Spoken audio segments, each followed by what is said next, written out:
顯示屏、功能選擇掣、烹調時間及溫度選擇掣、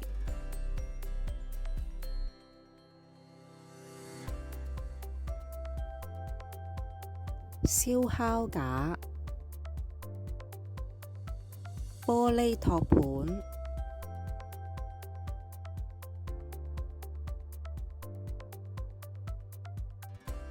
可以選擇5個不同嘅微波輸出功率，900火為最高，90火為最低，以及全面即燒烤。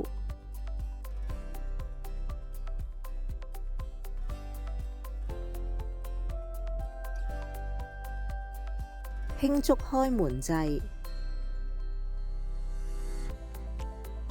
爐門會自動開啟。先取出燒烤架，再放入所需要加熱嘅食物，然後關門。使用功能旋鈕，設定所需微波功率。使用溫度控制旋鈕，設定所需烹調時間，然後按開始啟動。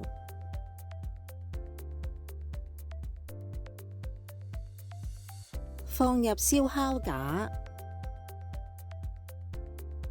使用功能旋鈕，設置燒烤模式。使用溫度控制旋鈕，設定所需燒烤火力。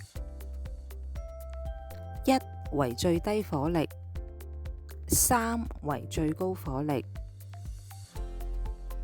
按箭嘴符號2次，選擇烹調設定。使用溫度控制旋鈕，設定所需烹調時間，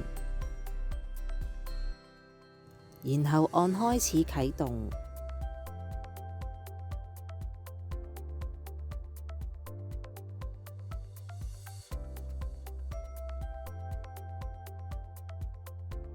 烹調完成後，會有嗶嗶聲響提示。將功能選擇掣轉至0，關機。